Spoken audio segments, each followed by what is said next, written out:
Hello friends, welcome to CEC Live Lectures. Dear friends, today in Political Science, we are going to discuss understanding realism in international relations. In the first half of the lecture, we will be discussing what is realism, realism's core assumptions, and how to understand realism. To discuss this topic, we have with us our subject expert, Dr. Sujit Thakur. Dr. Thakur is Assistant Professor in Department of Political Science in Dal Singh College, University of Delhi. Without further ado, I would like to welcome Sir to our studios and request him to start the lecture. Welcome, Sir. Thank you. Very good afternoon to all of you. In fact, this is one of the core assumptions and core theoretical paradigms of the international relations that we all know as a realism. It is not only one variant of the realism. There are a number of variants of realism within the realist school of thought, which we generally understand through the classical realism, traditional realism, structural neorealism, and neoclassical and post-colonial realism. Definitely, it's started from the 400 BC when the Thucydides first time tried to wrote a book on the Fallopian War, where he started discussing about how the two states interact on the basis of power, and that basically decide how the state would interact with each others. Definitely, therefore, when I started discussing about theoretical paradigms of theoretical understanding of the realism, I thought realism is not only a theory, it is a paradigm. Why it is a paradigm? Because there is a number of assumptions, core assumptions are matching with each others. Like if we discuss about the realism, neorealism, then structural realism, then post-structural realism, we find it that there are many common understanding between all these theoretical approaches, but there are also different interpretations as per their time of the world politics. So basically, on the first part of the lectures, we try to analyze what is realism and how we can understand realism in international relations. So, as all of us know, what is international relations? International relations is the study of states, and those relations are understood primarily in diplomatic, military, and strategic terms. When I say understood primarily in diplomatic, military, and strategic terms, it does mean that the basic understanding of international relations depends on how one state interact with another state on diplomatically, militarily, and strategic terms. Means state interaction with another state is very much depend on their diplomatic effort, their strategic effort, and their military might. So it's basically focused on war and peace, conflict and cooperation around the globe. Therefore, we said realism in approach to the study and practice of international politics. It emphasizes the role of nation state and make a broad assumptions that all nation states are motivated by national interest, or at best national interest disguised as moral concern. When we say in realism, the 2 and 3 factors are most important. That is, the one is the state, another is the national interest, and third is the territorial integrity of the state. And on these 3 basic assumptions, the whole realist understanding the world politics is revolved around. Here again, once again, what we see, they also define the international relations that it focuses on the war and peace, the conflict and cooperations, and how the different states try to sort out through different means. And when they say how they try to sort out through different means, realism has a different understanding to how to sort out the war. Therefore, they say war is inevitable. A state is a central actor, a state is an unitary actor, a state is a rational actor. And we have to understand why a state is a central actor, why a state is a rational actor, why a state is a unitary actor, why world is anarchic, and why war is inevitable, and everything we can sort out. Every problem we can sort out in the world through war, through conflict. So we have to understand why realism has this kind of understanding. But before that, we also understand, you see, there are different dimensions of realism. Like realism is an important school of thought in international relations theory, theoretically formalizing the real political statesmanship of early modern Europe. The first one is classical realist belief that it follows from the human nature. Second, Sikh neuralist or structural realist focus upon the structure of the anarchic state system. And third one is the new classical realist believe that it is a result of a combination of the two certain domestic variables. Here, we are basically going to discuss the first part. The classical realist believe that it follows from the human nature, because there are different streams of thought in the realist paradigms, and if we discuss all these three, then definitely we have a constraints of time. So we are going to mainly focus on the classical realist, and there are two parts of the classical realist. One is started from the Thucydides, and second is started from the Morgenthau and another thinkers like Hobbes and the Machiavelli. These thinkers also try to maintain that why a state is the important actor, why world is anarchic, why a state try to pursue its national interest more than any other things in the contemporary world or in the world politics. So we are going to focus basically on all these things, because as I have said it, this is paradigm. It's not only a theory, but when we are going to discuss the realist school of thought in the international relations, then we must also understand what is theory. Why we are going to discuss about the theoretical understanding of the realism in international relations. Here we try to understand, theory at its simplest is a reflective thought. When we say in a simplest it's a reflective thought, it does mean that we have a different kind of idea in our different kind of idea evolve around literatures. But when we thoroughly discuss and coherently systemize, then we reach on the common understanding. We can sort out certain kind of problems through this kind of understanding. So it's a reflective thought. We say we engage in theorizing when we think in depth and abstractly about something. Why should we do this? Simply because we sometimes find ourselves asking questions which we are not able to answer without reflection, without abstract thought.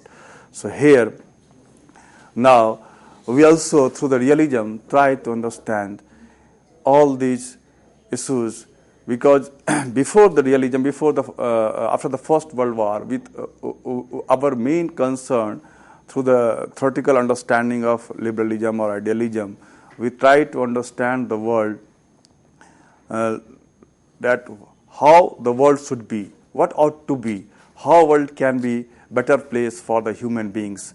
But after 1930s, we saw there is a conflict around the world, and we are unable to sort out the problems, and the collective safety system has been failed, and world engulfed again, once again, in the all kind of conflict. So,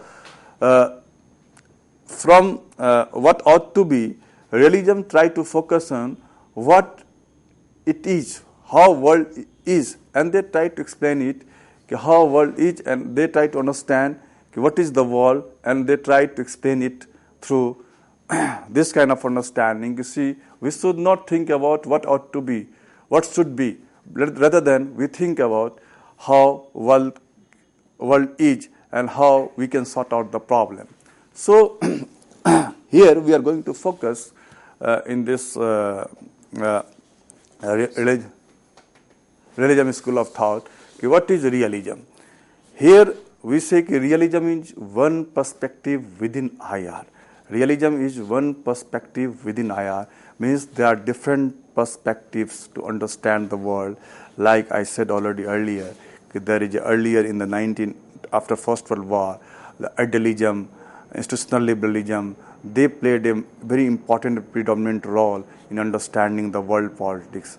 Later after 1930s, 40s and 50s, we saw realism emerge as one of the predominant school to understand the world politics. Then we saw in the 90s, 60s, 70s also, there are a number of other schools of thought emerged, like new liberalism, neo-realism. Then after 80s, we saw there is a feminism, postmodernism, green thought. So there are a number of perspectives which have been given their own understanding to how to understand the world politics.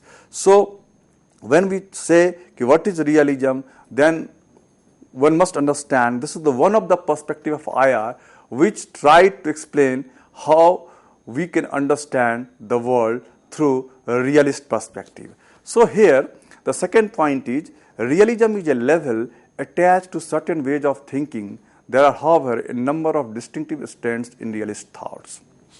So the same point it continued. You see, it's a how we can understand the world. This is a certain way of thinking. I have said, you see, here their main focus is to how they are saying the base of the understanding the state, understanding the world is the human nature. And when they focus on the human nature, then they say, you see, human nature is conflictual. Again, they give the more importance to the state. But like liberalism, they say the state is the important actor, but there are other actors that is also playing a very important role. On the another side, the Marxists say a state is one of the exploitative institutions. And so they focus more on the society rather than the state, and they talk about withering of the state, and they talk about how the state system should wither away from the system. Another side, idealism, are talking about a global governance kind of systems. So there are different strands of international relations, but realism is one of perspective that says state is the central actor, and we have to understand the state through power politics and through how the state dominant on the world politics, how the state pursue their national interest. Second, when we say there are different strands in the realist thought, definitely there are number of thinkers have given their number of perspectives to understand the world politics, like from Thucydides to Hobbes to Machiavelli to Kautilya to E.H. Card to Morgenthau to Kenneth Walsh to Robert Jarvis, Mersheimer. There are different kind of streams within realist school of thought, and they have different nomenclatures. But within the realist paradigms, within the realist school of thought, we saw Thucydides, Hobbes, Machiavelli, Kautilya, Rehenbourg, Kissingers, all have a different kind of perspectives. Robert Gilpin, they all have given their own understanding about the realist school of thought. So they say there are, however, number of distinct strands in realist thought. The third point is realism is sometimes referred to as power politics, the Hobbesian approach to international relations, or the Villiard-Wall model. When it says realism is sometimes referred to as a power politics, because why they say realism is sometimes referred to as a power politics? Because we say realism mainly focus on the power. Because they say without power, they say you cannot dominate and dictate the world politics. So in the realism school of thought, what we found that there are two streams of new approaches emerge within the realist school of thought. One is the hegemonic stability theory, and another is the balance of power theory. When they say hegemonic stability theory, they talk about through hegemonic stability theory, if one state dominant on the another, or the weaker state would follow the stronger states, world system would prevail in the much ordered positions rather than in the fragile conditions where every state trying to stake claim on each other's. Second, when we talk about the balance of power systems, they also talk about through balance of power systems, world would become more stable rather than in the fragile kind of state systems where no stronger state would support or cooperate with the weaker states. And in such a situation, the weaker state always get dominated by the dominant states. And it creates a lot of problem in the world politics, and world became unstable. So they many times called the Hofstein approach, because Hofs, when they talked about states, when they talk about nature of the state, they talk about the nature of state was just like a might. Those who have a might who dictate the term on the others. So here, when the realism school of thought emerged as a major predominant school of thought in understanding the world politics, they have given this kind of perspective. If you want to survive in the world, you have to create such kind of situations, you have to create such kind of institutions which would support security and survival of the subject, rather than getting dominated by the others. So the realist school of thought, whenever discuss about, they talk about the strategism or survival and self-help. And when we talk about the billiard ball model, it's also something like zero-sum game kind of things. Means if you are competent enough, you are even stronger enough, you can dictate on others. Otherwise, others will dictate on you, and you will get collapsed under the power of others. The fourth point is the intellectual roots of realism go back much further. Realism supports its view by reference to whole series of authors and events going back millennia. When we say the intellectual roots of realism go back much further, means generally we understand the international school emerged as an independent subject after First World War. But in fact, when we try to test out the international relations, especially the realist school of thought, we understand the 400 BC itself, when there was a millennium dialogue between the Athenians and Sparta, and here the Thucydides, when it wrote about the Philippian War, it's discussed how the power and how when another state would become more stronger, how the other state would feel insecure, and they try to dictate the term on other, and they try to say either you follow the term and conditions of what we try to impose on us, otherwise you will have to follow the consequences. So the same situations we understand in the present world, in the present context as well. Dear friends, so far in this lecture we have attempted to understand what is realism and what is its main manifestations. On that note, we are going to take a break, and after the break we will be resuming with the lecture. Thank you for watching.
Hello friends, welcome back to CEC Live Lectures. Dear friends, on this lecture on understanding realism, so far we have discussed about what is realism.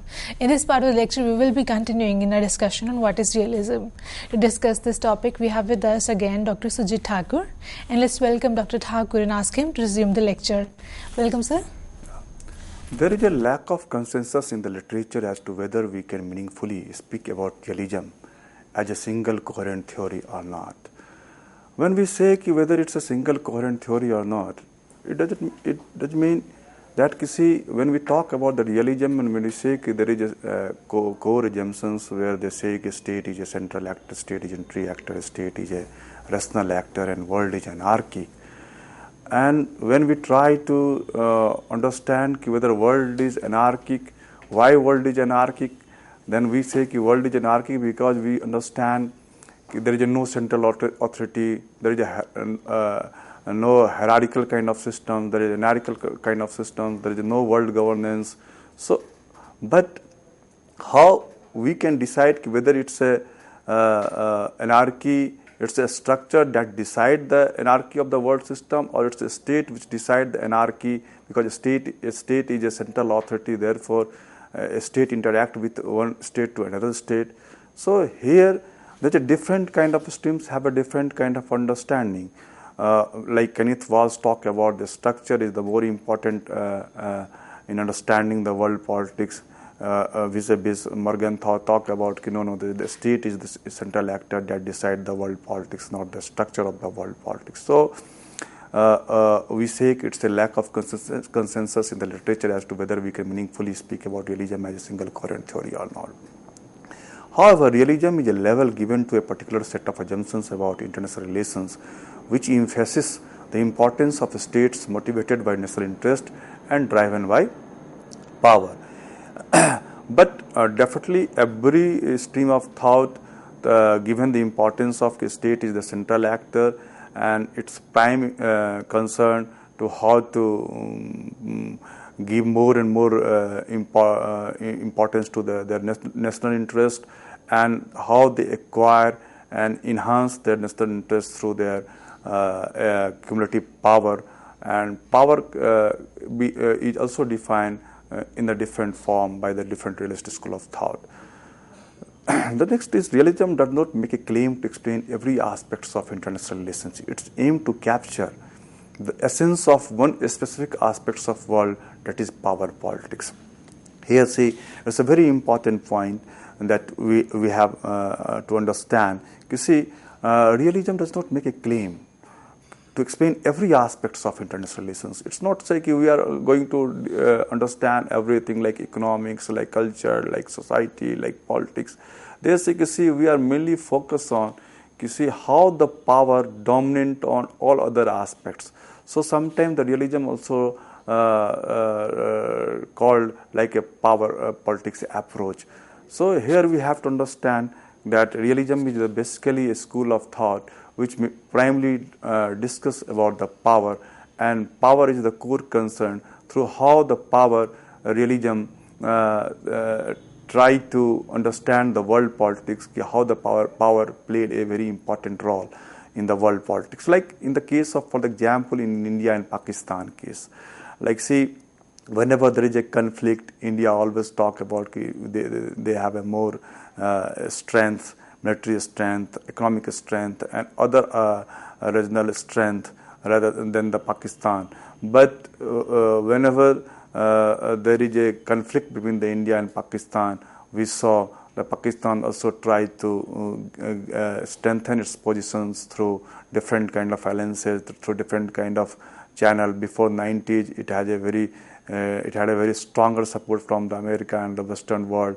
Now after 90s, we have seen that in China and Pakistan relations have been growing in the very rapid manner, and they try to counter all kind of strategic move of the India.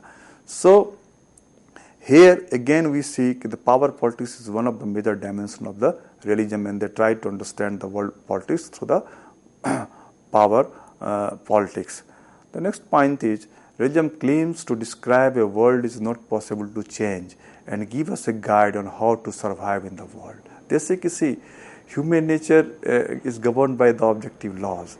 It can't be changed. So they say that realism claim to describe a world is not possible to change. You see, like many times you heard in the TV news and the news channels debates, see, we can't change the geography, we can't change the characters of the Pakistan. Pakistan is a wicked state. China is trying to encircle us. But why they try to do all these things? Because there are certain things which have been governed by the objective understanding of the human natures. Like Pakistan, why we have a better relations with the Nepal? Why we have not better relation with the Pakistan? Why we developed a close relation with the Bangladesh? Why we have a different kind of differences with the Sri Lanka? We many times developed a very good relations with the Sri Lanka. Why, despite all kind of opposition before the 90s, after 70s with the America, we developed a very close relations after the 90s with the America. But we find it in the realism school of thought. You see, there are certain things which we can't change, and that conflict or that cooperations will continue. And therefore, they say, you see, we have to understand how to survive in the world, because they talk about the self-help system, they talk about the survival systems. They say, you see, as long as you cannot strengthen yourself in the world system, you cannot expect that other would come and help you. So you have to first strengthen your position rather than dependent on others. So when India tested the nuclear weapons in the 1998 under the Atal Bihari Vajpayee government, it was the major argument given by the government of India that why we would expect that some other power, either China or the America or the Russia and Great Britain or France, would give us the umbrella. Why cannot we can strengthen our own positions rather than we can dependent on the other position? That was completely substantiated by the realist school of thought. They also say, you see, every state has all right to strengthen its positions. Vis-a-vis Pakistan also exploded the nuclear weapons, and they also said why we can depend on others, why not, because when we understand we have a lot of conflict with the India, then why not we can have a right to test our nuclear weapons and to counter all the moves, strategic move of the India. The next point is, by extension, realism claimed to be based on certain essential truths about the human conditions. When they say the certain essential truth, means they say, you see, the basic understanding of the human nature here, according to the realism, is, you see, the human nature is conflictual. And when it is conflictual, like all politics, international relation is also a struggle for the power. They say, you see, when we talk about objective laws, it means we have to understand that certain truth, universal truth, that decide the human nature, and that because human nature is the core to decide the societal nature, and societal natures decide the state nature, and the state nature decide the world nature. So they say, you see, it's completely based on certain understanding, and that cannot be unchangeable. That later on we will more discuss when we will discuss about the Morgenthau's view on the human natures. But here we have to understand, they say, you see, there are certain truths, like everyone wants to grab the power on the other man. Every state wants to pursue their own national interest. Every state try to dictate their views on others. So this is the common truth, and we have to understand this. The third thing here, the next point is, religion make clear distinction between the domestic and the international realms. Just like you see, domestic politics is based on the hierarchical systems. Here there is a complete structure of hierarchical nature of politics. But at the international level, we have to understand there is no hierarchical, there is anarchical. Every state's power is based on their capabilities, their resources, their alliances. It's their power, their strength, their weaknesses are not based on other support. Basically, their strength and weaknesses based on their resources. So they make a very clear distinction between the domestic and international realms. Here, when they talk about the international and national national understanding of the power or the state systems. Here the new school of thought also emerged. What we discussed about the new religion emerged in response to the need to explain the increasing interdependence nature of international relations. Means here we try to understand, see, it's not only the state, it's not only human nature, it's the structure of the world politics that basically decide the human nature as well as the state. But where we have to focus mainly on the realist school of thought, so we are not going to discuss more about the new religion, but we have to understand within the realism school of thought, later on they try to re-explain the whole perspectives of the world politics, that they said, see, definitely human nature is more important factor to understand the world politics, but at the same time the structure of the world will also decide the nature of the state. So we have to understand the nature of the state is also decided on the basis of the structure. That is the basic differences between the realism and the neo-realism. Here now we are going to discuss realism in the nutshell. See, there are different variants of the realism, but here we are going to discuss the two main variants within the realism, like balance of power theory and hegemonic stability theory. And conceptually there are three key concepts on which realism revolves: anarchy, self-help, and security dilemma. And the third is the key actors when we discuss about, that is the state. And when we say the key processes, means changes in the distributions of power, internal and external balancing. And when we say normative commitments, state interests should be priority, protect the state rather than improve the world. Here we have to understand, see, why within the realism there are only two variants emerged to understand the world politics after the basically 1945, after the post-Second World War: balance of power theory and hegemonic stability theory. In the hegemonic stability theory, basically they try to say, if the one state would emerge as a most powerful state, other state would work under the umbrella of that states, and the world become more stable rather than unstable kind of systems. Here, after the 90s, what we witnessed, that America emerged as a hegemonic power, and they decide the whole structure of the world politics, world economic, and even the world cultural systems. But later on, what we witnessed, that there is a different kind of power also emerged in the different areas, like the China emerged as one of the major power in the military and economic terms. Japan also emerged as one of the economic power. Germany also emerged one of the economic power. But in the hegemonic stability theory, you see, if the one state decides the world politics, that is more stable rather than the number of multiple states decide the world politics. The balance of power theory, basically after the post-Second World War situations, when the Russia and America were the two dominant power, and other states would generally align with one states and one group of the power, like NATO and the Warsaw Pact. We saw the world was divided on the two pole on the basis of ideological positioning, like one said the containment of communism, another said the containment of the capitalism. But we haven't witnessed any kind of world war kind of situation. So they say that religion is one of the school of thought. They say, see, if there is a balance of power kind of thinking, or if there is a hegemonic stability theory, world is more stable rather than in multipolar world kind of situations. So here when we say conceptually three concepts, we say anarchy, self-help, and security dilemma. Because why one state? Because we always discuss about the anarchical situation, world is anarchic. Then it's clearly meaning that there is no central authority, there is no world governance kind of thinking. And when we talk about the self-help, we understand the self-help meaning if you have to accumulate your resources, you have to strengthen your positions, because in the world politics, no other state would help you in the crisis.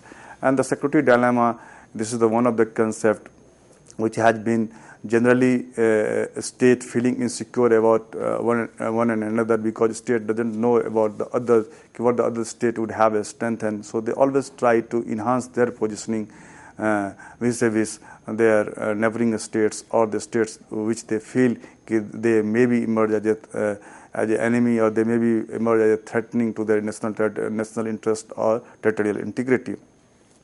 So these are the basically understanding of in the nutshell about the realism. Now we have to understand through the different kind of theoretical understanding of the different author. But before that, we are going to understand the common assumptions of realism. Here, the first common assumptions of realism is the human nature is selfish, like men act in self-interested manner. So the human nature is selfish. States like a man act in a self-interested manner. See, their understanding is very clear. They say that the human nature is selfish. Therefore, they say that who creates the states? It's the human.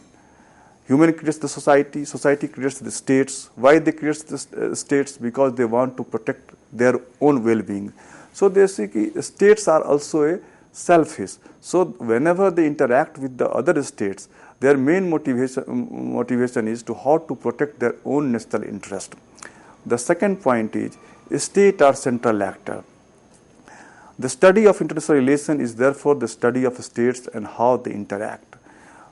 Means we have to understand, you see, in the whole concept of realism, they say that the state is a central actor, state is a unitary actor, state is a rational actor. When there are three basic understanding, there are three fundamental points they try to give to all of us to understand the world politics. They say, you see, without the state, you cannot interact with the other state in the world politics.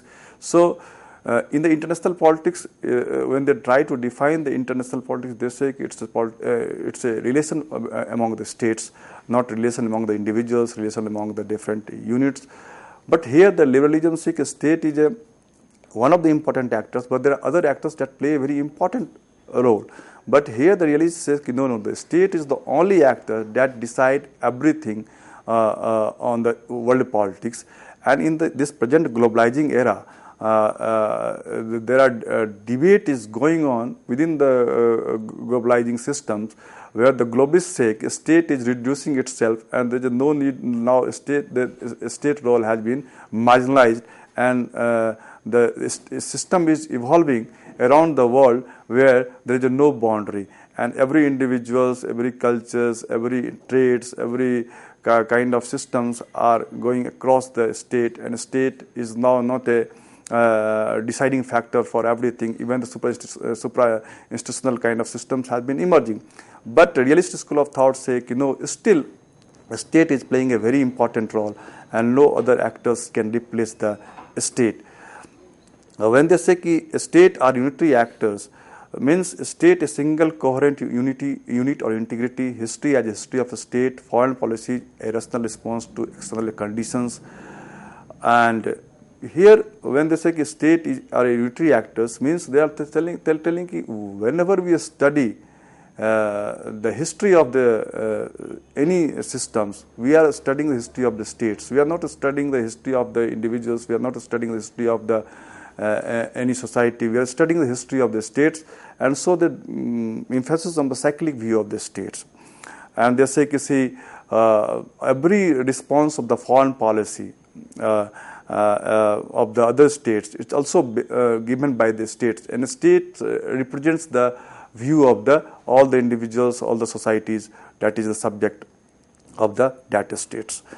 When they say states are rational actor, it means whenever a state take a decision, it doesn't mean state always take a right decisions, but they calculate their positionings, and then they decide, they try to maximize their national interest, but it doesn't mean they would not take a wrong decisions. Like for the example, we can understand very easily on the case of India-China war in 1962, when Nehru took a decision to take a forward policy vis-a-vis China, but later on the Chinese dominated on the war, and India got humiliated and defeated in 1962 war. But before that, India thought China was completely isolated in the world politics. China's position was not weaker even in the conventional war, and India was much more stronger in a stronger positions in the world politics, and India was also a leader of the third world countries, and it was leading a non-alignment movement. But it was India's calculations. But when the war started, not a single country from the non-alignment countries supported the India, and later on Russia also said that China is our brother, but India is our good friend. But lastly, the support we received from the America. So it says that state, when we say state or rational actor, it doesn't mean a state always take a right decisions. Many times a state take a wrong position. State decisions also get wrong. But whenever a state decides its positions, a state calculates its risk and also think plus and minus of its decisions, and accordingly a state take a decisions. The last common assumptions is world is anarchic. World is anarchic. When they say world is anarchic, because this is the fundamental point where the neorealism and realism differ. Here both are agreed there is no central authority, there is no world government, and they say different from the domestic politics.